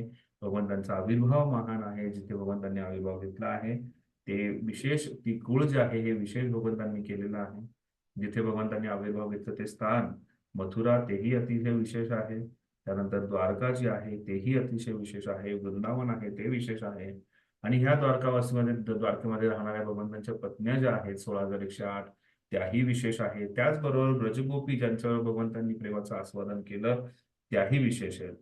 आणि अशा प्रकारे भगवंतांनी ब्रजलीला केल्या, द्वारका मथुरा लीला केल्या. अशा द्वारका भूमी जी आहे तीही विशेष आहे. या भगवंतांच्या स्त्रिया, त्यांचे पुत्र हेही अतिशय विशेष आहे, ज्यांनी अतिशय तपस्याने भगवंतांना प्राप्त केले आणि भगवंतांनीही त्यांच्याशी अतिशय प्रेमाचं आस्वादन केलंय. त्यांना वेगवेगळ्या प्रकारच्या गोष्टी दिलेल्या आहेत. कधीही त्यांना एकटं सोडलेलं नाहीये. अतिशय त्यांच्यावरती प्रेम केलेलं आहे. असे भगवंत जे आहेत ते अतिशय महान आहेत. हे सर्व गुणगान जेव्हा भगवंतांनी ऐकलं किंवा भगवंतांनी पाहिलं तर त्यावेळेस भगवंतही प्रसन्न झाले. आणि अशा प्रसन्नतेमध्ये त्या सर्व स्त्रियांकडे पाहत स्मितहास्य करत भगवंत जे आहेत ते त्यांनी इथून त्यांचा सर्वांचा निरोप घ्यायला सुरुवात केलेली आहे. अशा प्रकारे हस्तिनापूरच्या स्त्रियांचं गुणगान हा जो सेक्शन आहे तो पूर्ण झालेला आहे.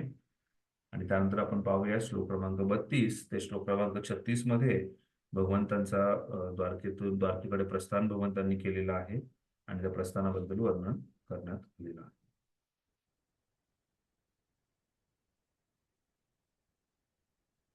तर कशा प्रकारे युधिष्ठिर महाराजांनी भगवंतांना आतापर्यंत तर भगवंतांचं वेगवेगळ्या प्रकारे गुणगान झालेलं आहे किंवा भगवंतांना सत्यकी आणि उद्धवाद्वारे चामर करून भगवंतांचा निरोप घेतला जातोय.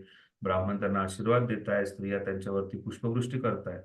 त्याचबरोबर युधिष्ठिर महाराज जे आहेत त्यांनी जे इथे युधिष्ठिर महाराजांचं एक नाव अजातशत्रू म्हणून करण्यात आलं आहे की ज्यांचा कोणीही शत्रू नाहीये, असा व्यक्ती जो फार विशेष आहे.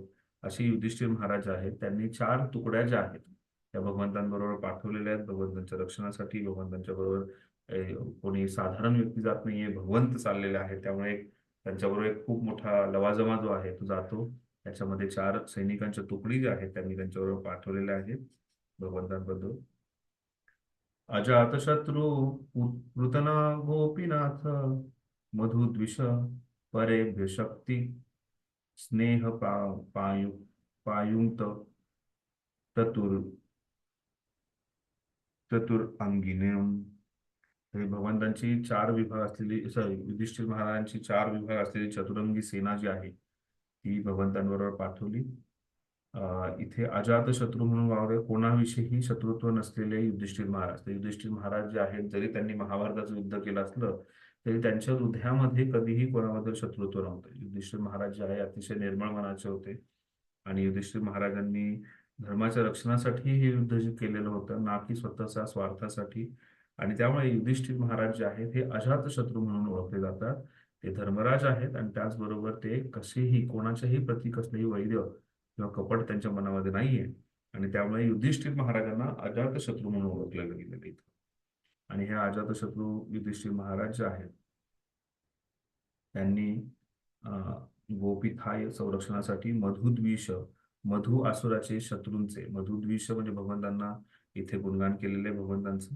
जसं मधुसूदन म्हणून भगवंतांचं गुणगान होतं जे मधु राक्षसाचा त्यांनी संहार केलेला आहे. तशाच प्रकारे मधुद्विष हे भगवंतांचं नाव आहे. तर मधु असुराचे जे शत्रू आहेत आणि हे मधुद्विष जे आहेत यांच्या संरक्षणासाठी आणि प्रेमामुळे त्यांनी भयाच्या शंकेमुळे सुद्धा परेभ्य शक्तिक्य त्यांनी भयाची जी शंका त्यांच्या मनात आली की कोणाचं त्यांच्यावरती आक्रमण नको किंवा त्याचबरोबर त्यांच्या स्नेहापोटी अतिशय एक मोठा भाऊ म्हणून त्यांनी स्नेहाच्या पोटी जे आहे ही चतुरंगी सेना जी आहे ती भगवंतांबरोबर पाठवलेली आहे. तर अशा प्रकारे युधिष्ठिर महाराज जे आहेत आधी भगवंतांच्या निरोप घेताना अशी योजना जी आहे ही करत आहे. का भाषांतर युधिष्ठिर महाराजांच्या मनात कोणत्याही कोणाविषयी शत्रुत्वाची भावना नव्हती. तथापि त्यांनी असुर संहारक भगवान श्रीकृष्णांच्या असुरांपासून संरक्षण व्हावे म्हणून हत्ती, घोडे, रथ व पायदळ असे 4 विभाग असलेली चतुरंग सेनेची नेमणूक केली. शत्रुभयाच्या आशंकेने आणि त्याचप्रमाणे भगवंतांच्या प्रेमामुळे त्यांनी ही व्यवस्था जी आहे ही केलेली आहे. भगवंत जे आहेत हे वेगळ्या डोंगराळ भागातून जाणार आहेत, वेगवेगळ्या वनातून जाणार आहेत, मैदानी प्रदेशातून जाणार आहेत आणि त्यामुळे त्यांच्यासाठी ही चतुरंगी सेना जी आहे जे चतुरंगी सेना जी आहे त्याचं वर्णन करण्यात काही 4 विशेष हाती दळ आहे, घोडदळ आहे, रथावरून जाणार आणि पायदळ आहे अशा 4 वेगवेगळ्या प्रकारच्या सैनिकांची तुकड्या ज्या आहेत 4 वेगवेगळ्या तुकड्या ज्या आहेत त्यांनी भगवंतांबरोबर पाठवल्या. भगवंतांना ह्याचं कुठल्याही गोष्टीची गरज नाहीये हेही युधिष्ठिर महाराजांनाही माहिती आहे.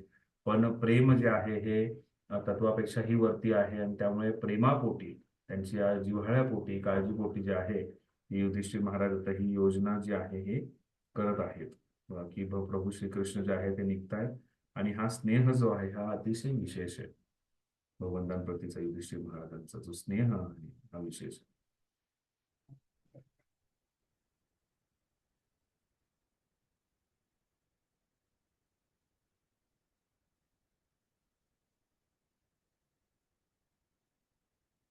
शेवटचे काही वाक्य आपल्या दिव्य क्रीडेचे भाग म्हणून भगवान या ठिकाणी दुय्यम भूमिका स्वीकारतात. अशा रीतीने ते कधी कधी आपल्या तथाकथित असहाय्य बालपणात स्वतःला यशोदा मातेच्या आश्रयाखाली सोपवित आहेत. या सर्व त्यांच्या दिव्य लीला किंवा चरित्र आहेत. भगवंत आणि त्यांचे भक्त यांच्यातील दिव्य संबंधांचे मूळ प्रयोजन ब्रह्मानंदालाही तुच्छ करणाऱ्या अशा अतुलनीय दिव्यानंदाचे आस्वादन करणे हे आहे. आणि अशा प्रकारे भगवंतांचे भक्त जे आहेत हे त्यांच्या प्रेमाचं आस्वादन करतायत. आणि जेव्हा भगवंत आणि भगवंतांचे भक्त प्रेमाचं आस्वादन करतायत तर तो आनंद जो आहे हा अतिशय दिव्य आहे. आणि आपण सुद्धा इथे बसून ह्या कथनाद्वारे ह्या दिव्य आनंदाचा आस्वादन जे आहे हे करू शकतो. श्लोक क्रमांक 33. अथ दुरागतान शौरी कौरवान विरुहातुरान सन्निवर्तम दृढम स्निग्धान प्रायात स्वनगरी प्रिये. कुरु राजवंशातील ते पांडव भगवान श्रीकृष्णांबद्दलच्या अत्यधिक जिव्हाळ्यामुळे त्यांना निरोप देण्यासाठी सदूर अंतरापर्यंत त्यांच्या बरोबर गेले. आता भविष्यात विरह होणार या कल्पनेने त्यांचे अंतःकरणे भरून आली होती. परंतु भगवान श्रीकृष्णांनी त्यांना परत फिरण्यास उद्युक्त केले आणि त्यांनी स्वतः आपल्या प्रियजनांसह द्वारकेकडे प्रयाण केले. तर सगळे सी ऑफ करण्यासाठी आले होते, टाटा बाय बाय करण्यासाठी आले. पण हे सगळं करत असताना त्यांना अजिबात इच्छा होती की भगवंतांपासून भगवंतांना सोडावं. त्यामुळे दूरपर्यंत भगवंतांबरोबर चालत राहील. तसं आपण पाहतो अयोध्येवासी सुद्धा त्यांची इच्छा नव्हती की प्रभू श्रीरामांनी वनवासात जावं. आणि मग भगवंत वनवासात निघाले म्हणून सर्व अयोध्येवासी जे आहेत तेही भगवंतांच्या पाठोपाठ चालायला सुरुवात केली. रात्रभर त्या दिवसभर चालले आणि रात्रीच्या वेळेस भगवंतांनी ठरवलं की आपण शरयू नदीच्या किनाऱ्यावरती आराम करायचं. आणि त्यामुळे अयोध्येमध्ये जी शरयू नदी आहे त्या नदीच्या किनाऱ्यावरती त्यांनी आराम केला. आणि प्रभू श्रीरामांना माहिती होतं की मी जर हे जागे असतील अशा स्थितीमध्ये निघालो तर हे पुन्हा माझ्याबरोबर पूर्णपणे वनामध्ये येतील, 14 वर्ष माझ्याबरोबर राहतील. त्यांची काळजी कशी काय घेऊ शकेल मी, आणि मी त्यांची काळजी घेऊ शकणार नाही. आणि मी स्वतः वनवासात आहे, मला वनवासामध्ये राज्यकारभार करायचं नाहीये, प्रजेकडेही मी लक्ष देऊ शकणार नाही, मला जो आहे हे वनात राहायचंय. हे गोष्टीची भगवंतांना प्रभू श्रीरामांना माहिती होती. आणि म्हणूनच अचानक भगवंत जे आहेत हे पहाटेच्या वेळेस तिथून निघून गेले. आणि त्या तिथे जो आहे तर आपण पाहतो की कशा प्रकारे भगवंतांचे भक्त जे आहेत हे नित्य भगवंतांचा संग घेण्याचा प्रयत्न करतात. आणि इथे हे पांडव जे आहेत आणि कुरु कुळातले जे व्यक्ती आहेत ते जिव्हाळ्यापोटी भगवंतांबरोबर चालत चालत निघाले. आणि अशा प्रकारे भगवंतांचा इथे सेंड ऑफ जो आहे हा चालू आहे. आणि तेव्हा भगवंतांनी त्यांना विनंती केली की तुम्ही कृपया परत जा. आणि ह्या गोष्टीमुळे त्यांचा जो विरह आहे भगवंतांपासूनचा तो अतिशय वाढत चाललेला आहे. आणि अशा प्रकारे भगवंतांनी त्यांना परत जायला सांगितलं आणि आपल्या प्रियजनांबरोबर द्वारकेला भगवंतांनी प्रस्थान केलेलं आहे. श्लोक क्रमांक 34. इथून पुढे श्लोक क्रमांक 34, 35, 36 मध्ये भगवंतांचा जो द्वारकेकडचा जो प्रवास आहे त्या प्रवासाबद्दल वर्णन करण्यात आलेलं आहे. कुरुजांगल पांचलान शुरुसेनान सयामुनान ब्रह्मावर्त कुरुक्षेत्र मत्सान सारस्तनाथ मरुध्वन्मतिक्रम्य सौवीराभिरयोपनान आनर्तान भार्गवोपागाश्चान वाहो मनु विभुः. हे शौनक त्यानंतर भगवान श्रीकृष्ण कुरु जांगलांकडे निघाले. पुढे पांचाल, शूरसेन, यमुना तीरेवरील प्रदेश, ब्रह्मवर्त, कुरुक्षेत्र, मत्स्य, सारस्वत तसेच वाळवंटी प्रदेश आणि पाण्याचा थोडासा पुरवठा असलेले प्रदेश ओलांडून ते पुढे सौवीर, आभीर प्रदेशातून जात जात शेवटी या सर्वांच्या पश्चिमेत असलेल्या द्वारका नगरीत पोहोचले. अशा प्रकारे भगवंतांनी कुठल्या कुठल्या स्थानावरून प्रवेश केला त्याचंही वर्णन जे आहे हे करण्यात आलेलं आहे. भगवान श्रीकृष्ण त्या काळात ज्या ज्या प्रदेशातून गेले त्या प्रदेशांची नावं त्या काळी भिन्न होती. पण त्या मार्गदर्शनाप्रमाणे एवढे स्पष्ट होत आले आहे की त्यांचा प्रवास दिल्ली, पंजाब, राजस्थान, मध्य प्रदेश, सौराष्ट्र आणि गुजरात यातून झाला आणि सर्वात शेवटी ते आपल्या प्रांतातील द्वारका नगरीस पोहोचले. अशा प्रकारे भगवंत जे आहेत हे हस्तिनापूरहून द्वारकेला प्रस्थान केले आहे. आणि मध्ये जे जे प्रदेश आले, ज्या ज्या प्रदेशांची जी स्थिती होती, प्रदेशांची स्थिती सांगताना सुद्धा सांगतात की वाळवंटी प्रदेश आला, त्यानंतर थोडाफार पाण्याचा पुरवठा असलेला पाण्याचा प्रदेश आला आणि अशा प्रकारे भगवंत जे आहेत हे तिथे पोहोचले आहेत.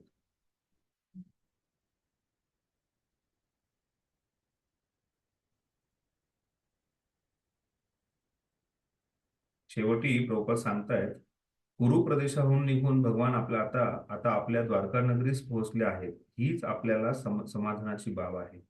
कुरुक्षेत्र हे अगदी वैदिक काळापासून अस्तित्वात आहे आणि त्याचे अस्तित्व नाकारणे अथवा दुर्लक्षितपणे हे टीकाकारांचे निखळ वेडेपण आहे. त्यामुळे भगवंतांच्या ज्या ज्या लीलास्थली आहेत त्यात विशेष करून कुरुक्षेत्रालाही नाकारणं, सध्याचं कुरुक्षेत्र हे नाहीये ते कुरुक्षेत्र असं बोलतात, पण ते कुरुक्षेत्राला नाकारणं अयोग्य आहे. किंवा मथुरा वृंदावन जे आहे ही भगवंतांची लीलास्थली जी आहे ही 5000 वर्षापासून आहे आणि तिथे भगवंतांनी लीला केली, त्या गोष्टीलाही नाकारणं अयोग्य आहे. आणि अशा प्रकारे आपण ह्या श्लोकाद्वारे पाहतो की कशा प्रकारे भगवंतांनी हस्तिनापूरवरून दिल्ली द्वारका जी आहे तिथे प्रवास जो आहे हा केलेला आहे. श्लोक क्रमांक 36. तत्र तत्र हि तत्र तत्र तत्रेत्य हरी प्रत्युदर अर्हन् सायं भेजे दिशं पश्चात् विष्णुगाम गत्स्तदा. या प्रदेशातून प्रवास करत असताना ठिकठिकाणी स्थानिक लोकांनी भगवान श्रीकृष्णाचे स्वागत करून त्यांची पूजा केली आणि त्यांना विविध भेटी दिल्या. सर्व ठिकाणी सायंकाळच्या वेळी भगवान आपला प्रवास थांबवून संध्यावंदनादी विविध विधी संपन्न करीत. सूर्यास्तानंतरचा हा त्यांचा नित्यक्रम असे. अशा प्रकारे भगवंत संध्याकाळी थांबायचे. वेगवेगळ्या ठिकाणी भगवंत संध्याकाळी थांबत थांबत जे आहे हे पुढे भगवंतांनी प्रवास जो आहे करत राहिलेला आहे. आणि थांबण्यासाठी ते नित्य ज्या त्यांच्या विधी आहेत त्या संध्यावंदन किंवा बाकीच्या विधी आहेत त्या पूर्ण करून सूर्यास्तानंतर ते तिथेच आराम करायचे आणि परत सूर्योदयानंतर तिथून प्रस्थान करायचे. ठीक, तात्पर्य वाचा. हरे कृष्ण प्रभू. तात्पर्य. येथे असे सांगितले आहे की भगवान श्रीकृष्ण प्रवासात असताना सुद्धा आपली धार्मिक कर्तव्य नित्य नियमाने आचरित असत. काही जण असा तात्विक दृष्ट्या तर्क करतात की भगवंतांना सुद्धा सकाम कर्म करणे भाग आहे, परंतु स्थिती तशी नाही. सत्कर्म अथवा दुष्कर्माच्या फळावर भगवान अवलंबून नसतात, ते परिपूर्ण आहेत. ते जे करतील ते प्रत्येकाच्या कल्याणाचे असते. तथापि ते जेव्हा अवतार घेऊन पृथ्वीवर येतात तेव्हा साधू संतांचे, भक्तांचे रक्षण व अधर्मिकांचे निर्दालन यासाठीच त्यांचे कार्य चालते. त्यांना स्वतःसाठी कर्तव्य म्हणून जरी काही नसले तरी लोकांनी अनुकरण करावे यासाठी ते सर्व काही करतात. शिकवण्याचा वास्तविक हाच खरा मार्ग आहे. स्वतः योग्य आचरण करावे आणि त्याद्वारे दुसऱ्यास शिकवावे, अन्यथा केवळ अंध उपदेश कोणीच स्वीकारणार नाही. भगवंत स्वतः सर्व सकाम कर्माचे फलदाते आहेत. ते स्वतः स्वयंपूर्ण आहेत. तरीही आपणा सर्वांना परमार्थाचे शिक्षण देण्यासाठी ते धर्मग्रंथातील नियमांचे काटेकोरपणे पालन करतात. त्यांनी जर तसे केले नाही तर सामान्य माणूस भ्रांत होईल. विकसित अवस्थेमध्ये माणसाला भगवंतांच्या इंद्रियातील दिव्य रूपाचे आकलन होऊ लागते आणि मग तो त्यांचे अनुकरण करण्यास भरीत पडत नाही, कारण ते अशक्यच आहे. भगवान मानव समाजात अवतरले की ते सामान्य मनुष्याप्रमाणे आचरण करतात, परंतु कधी कधी ते अलौकिक गोष्टी करून जातात. त्यांचे इतरांनी अनुकरण करावयाचे नसते. संध्या करण्यासाठी त्यांची जी कर्मे येथे सांगितलेली आहे ती सर्वांनीच अनुसरवायची आहे. परंतु पर्वत उचलणे अथवा गोपीसमोर नृत्य करणे अशा कर्मांचे अनुकरण करणे कोणाला शक्य नाही. कोणालाही सूर्याचे अनुकरण करता येणे शक्य नाही. सूर्य एखाद्या अतिशय अपवित्र स्थानावरील पाणी सुकवू शकतो. सामर्थ्यवान पुरुष एखादी सर्व मंगल कृती संपन्न करतो आणि आपण जर त्याच्या कृतीचे अनुकरण करू लागलो तर आपणास अनंत संकटात सापडावे लागेल. म्हणूनच सर्वच कर्मात अनुभवी मार्गदर्शन व श्रीकृष्ण कृपेची साक्षात श्रीमूर्ती असलेल्या आध्यात्मिक सद्गुरूंचे मार्गदर्शन प्राप्त करणे अत्यावश्यक आहे. तरच आपणाला प्रगतीची दिशा सापडेल. अशा रीतीने श्रीमद भागवताच्या पहिल्या स्कंदातील श्रीकृष्णांचे द्वारकागमन नामक 10व्या अध्यायावरील भक्तिवेदांत भाष्य संपन्न. हरे कृष्ण. हरे कृष्ण. त्यामुळे फार सहजपणे आपल्याला समजते की भगवंत जे आहे या प्रवासामध्ये आपले नित्यकर्म जे आहे, जे दैनंदिन पूजा अर्चना जे आहे, त्यात कधीही भगवंतांनी थांबवलेलं नाहीये. आणि त्यामुळे आपण जे काही करत आहोत आपल्या नित्यरूपात आपण जे गुरुंना दिलेले जे आपले गायत्री जप असू शकतो, संध्यावंदन असू शकतं, आपल्या रोजचा हरे कृष्णाचा जप असू शकतो, या सर्व गोष्टी ज्या आहेत ह्या आपण नित्य नियमाने व्यवस्थित करणं गरजेचं आहे. त्यासाठी काही आपण बाह्य रूपाची कारणं आपण देतो आणि आपण त्या गोष्टी टाळतो.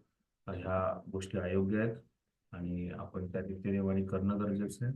आणि भगवंतांशी आपला संबंध जो आहे हा व्यवस्थितपणे जोडणं गरजेचं आहे. आणि त्यामुळेच भगवंतांनी सुद्धा आपले नित्यकर्म व्यवस्थित केले याचं वर्णन करत हा जो अध्याय जो आहे हा इथे संपूर्ण झालेला आहे. त्यानंतर भगवंत जे आहे ते द्वारकेमध्ये प्रवेश करतात आणि द्वारकेमध्ये प्रवेश करताना कशा प्रकारे भगवंतांचं जय्यत स्वागत जे आहे हे द्वारकावासींनी केलंय याचं अध्ययन जे आहे आपण पुढच्या शनिवारी आणि रविवारी बघूया. हरे कृष्ण कृष्ण कृष्ण हरे हरे, हरे हरे, राम हरे राम, हरे राम, राम राम हरे. प्रभूजी एक विचारायचं होतं. विचारा. प्रभूजी ह्या 28व्या अध्याय श्लोकामध्ये असं वर्णन केलं की भगवंत 16 वर्षानंतर मध्ये 16 वर्षाचे झाले तेव्हा ते वृंदावन सोडून गेले. पण बऱ्याच ठिकाणी आपण वाचतो, म्हणजे असं ऐकलेलं आहे की ते 10 वर्ष आणि काही महिने असताना म्हणजे ते मथुरेला गेले, म्हणजे वृंदावन त्यांनी सोडलं. तर भगवंत जे आहे ते 11व्या वर्षी वृंदावनला गेले, हे जे कॅल्क्युलेशन आहे हे बरोबर आहे. पण 16व्या वर्षी जे आहे तर बऱ्याचशा ठिकाणी ह्याचंही वर्णन होतं की भगवंत जे आहेत हे नित्य रूपाने 16 वर्षाचं त्यांचं वय जे आहे आणि बऱ्याचशा त्यांच्या लीला ज्या आहेत ते त्याप्रमाणे आहेत. तर त्यामुळे प्रभुपादांनी तिथे 16वं वर्ष असं म्हटलं असेल. पण भगवंत जे निघालेत मथुरेवरून ते योग्य आहे ते 11 वर्षाचं वय आहे. 10 वर्ष आणि काही नाही, जवळपास 11 वर्षाचं वय. ते ऐकलेलं होतं ना, म्हणून जास्त विचारलं. ओके प्रभू, थँक्यू प्रभूजी. हरे कृष्ण प्रभूजी. हे 475 म्हणजे जे शंकर भगवानाचा शिव, तर ते ज्या वेळेला प्रलय होतो त्यावेळेला ते त्यांचं म्हणजे धाम प्रलय होत नाही असं म्हटलं आहे ना काहीतरी. धाम प्रलय होत नाही. हा, म्हणजे ते शाश्वत राहतं म्हणजे असं मी ऐकलं भगवान शंकरांचं. प्रभू हे जे वर्णन जे आहे ना प्रभू भगवंतांचं, तर हे ब्रह्मज्योतीमध्ये भगवंतांचं शिवजींचं कैलाश धाम आहे. आपण जर पूर्ण त्या सृष्टीच्या जो एक फोटो आहे, चार्ट आहे, त्याच्यात पाहिलं तर कैलाश धाम जे आहे हे आध्यात्मिक जगताचा एक भाग आहे, तो भौतिक जगताचा भाग नाहीये. विरजा नदीनंतर जे ब्रह्मज्योती आहे त्या ब्रह्मज्योतीमध्ये कैलाश पर्वत आहे आणि त्या कैलाश पर्वतावर तिथेच कैलाश पर्वत आहे आणि त्या कैलाश पर्वतावरती नित्य रूपाने शिवजी जे आहेत हे आहेत आणि त्यामुळे त्यांचं प्रलयामध्ये तो भाग येतच नाही. प्रलय जो होतो तो ह्या भौतिक सृष्टीचा होतो. भौतिक प्रलयामध्ये 2 प्रलय होतात, एक महाप्रलय होतो आणि एक थोडा छोटा प्रलय होतो. आणि छोटा प्रलय जो आहे हा चतुर्युगानंतर होतो आणि महाप्रलय जो आहे हा पूर्ण जेव्हा 1 दिवस पूर्ण होतो ब्रह्माजींचा त्यावेळेस तो महाप्रलय होतो.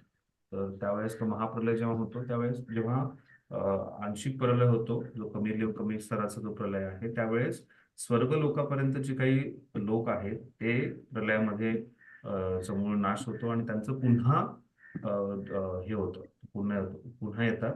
आणि जो पूर्णपणे महाप्रलय होतो त्यावेळेस ज्यावेळेस भगवंतांच्या शरीरामध्ये सगळे ब्रह्मांड जातात त्यावेळेस जे काही भौतिक जगतातील 14 लोक आहेत त्या 14 लोकांचा त्या प्रलयात नाश होतो. त्यामध्ये ब्रह्मलोक जे सर्वात उत्तम उच्च स्तराचं आहे त्या प्रलयामध्ये पूर्णपणे नष्ट होतं आणि तेव्हा त्याच्यानंतर पुन्हा त्याची निर्मिती होते.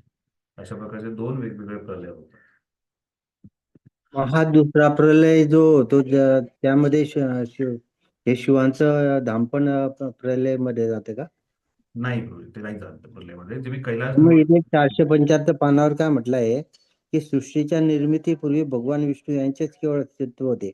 ब्रह्मदेव, शिव किंवा अन्य देवता या कोणीही नव्हत्या. मग बरोबर. ते कसं आहे मग त्याचं म्हणजे ते- हा, तर त्याच्यामध्येच आपण पाहतो. तर हे समजण्यासाठी आपल्याला विष्णू तत्व काय हे आपल्याला समजले बऱ्यापैकी. त्याचबरोबर शिवतत्व काय आहे हेही समजणं गरजेचं आहे.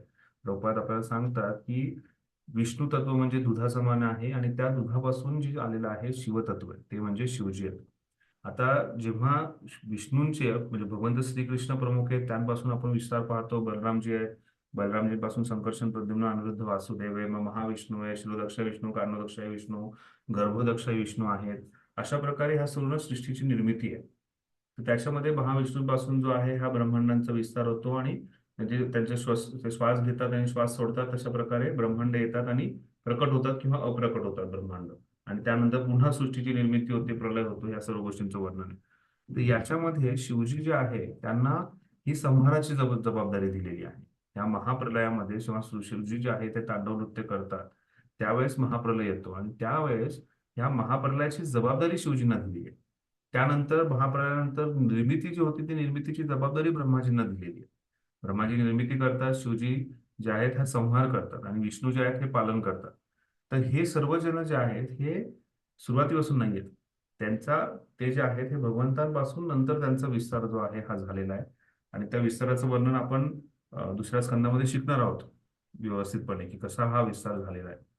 तर अशा प्रकारे या आधीपासून ते नव्हते, ते नंतर आलेले आहेत. पण त्याच्यामध्ये ही विष्णू तत्व, शिवतत्व आणि जीवतत्व हे वेगवेगळे आहेत आणि हे समजणं आपल्याला फार गरजेचं आहे. आपल्याला विष्णू तत्व शिकायचंय, शक्ती तत्व शिकायचंय, जीवतत्व शिकायचंय, शिवतत्व शिकायचंय. हे जेव्हा आपण समजून घेऊ तर त्यावेळेस आपल्याला नक्कीच कळेल की शिवजी जे आहे त्यांचं एक कारण आहे त्यांचं प्रकट होण्याचं आणि शिवजी जे आहे हे त्यांचं तत्व जे आहे हे विशेष आहे. ते पूर्ण पुरुषोत्तम भगवंत कृष्ण नाही आहेत, पण तेवढे त्याचबरोबर शिवजी जे आहेत हे जीवतत्व सुद्धा नाही आहेत, एक सामान्य जीवाप्रमाणे नाही आहेत. आणि त्यामुळे त्यांचं धाम जे कैलास धाम तेही विशेष आहे. आणि त्या कैलास धामामध्ये जे कोणी संपर्कात शिवजींच्या येतं तिथून असं सांगण्यात येतं की ब्रह्मज्योतीमध्ये जेव्हा कोणी जातो, लीन होतो, तर त्यांना बऱ्याच वेळा शिवजींचा आश्रय मिळतो, नारद मुनींचा आश्रय मिळतो आणि तिथून ते प्रगती करतात. म्हणजे अशी जीवात्मा या भूतलावरती येत नाही. पण ज्यांना यांचा संघ प्राप्त होत नाही, नारद मुनी किंवा शिवजींचा, ते पुन्हा भूतलावरती येतात आणि समाजसेवा अशा कार्यातून हळूहळू जे आहेत अप्रत्यक्ष येतात, नंतर प्रत्यक्ष येतात, भगवंतांशी ते जुडले जातात. ठीक आहे प्रभू. म्हणजे सृष्टीच्या निर्मितीच्या पूर्वी शिवून म्हणजे हे जे ओळ म्हटली आहे, ब्रह्मदेव तर नसता येत माहिती आहे, अन्य देवताही नसतात, तर तिच्यामध्ये शिव हे कोणी नव्हते असं म्हटलंय, म्हणून मला त्या बरोबर डाऊट आहे. आला. कारण भगवंतांचं शिवतत्व जे आहे हे ज्याला आपण आध्यात्मिक जगतातलं शिवतत्व जे आहे हे सदाशिव आहे. हे सदाशिव जे आहे हे विष्णू अवतार आहे आणि त्यांचं नाव सदाशिव आहे. आणि ह्या सदाशिवांचं जसं विष्णूंची दृष्टी जी आहे ही दुर्गेवरती पडली आणि त्यानंतर सर्व जे व्यक्ती आलेले आहेत असं सांगण्यात आलेलं आहे.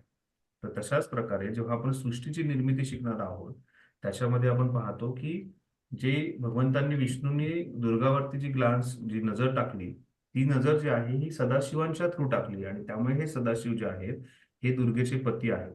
तर हेच सदाशिवांचा विस्तार जो आहे हा रुद्र म्हणून झालेला आहे.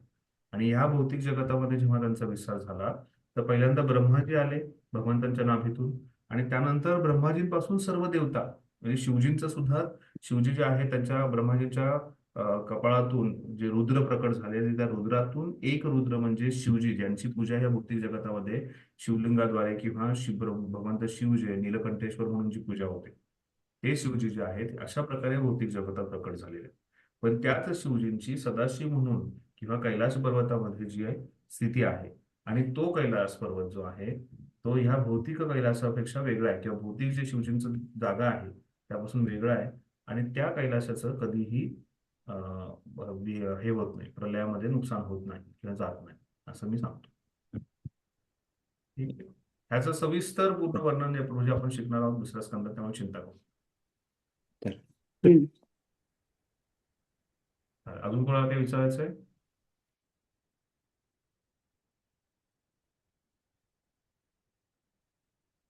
ठीक, आपण इथे विराम देऊयात. खूप खूप धन्यवाद. हरे कृष्ण. पुढच्या शनिवारी आपण भेटूयात परत. श्रील प्रभुपाद की जय. श्रीमद भागवत की जय. जय. जय हरे कृष्ण. हरे कृष्णा. थँक्यू. जय हरे कृष्ण. कृष्ण. थँक्यू प्रभूजी. प्रभुजी.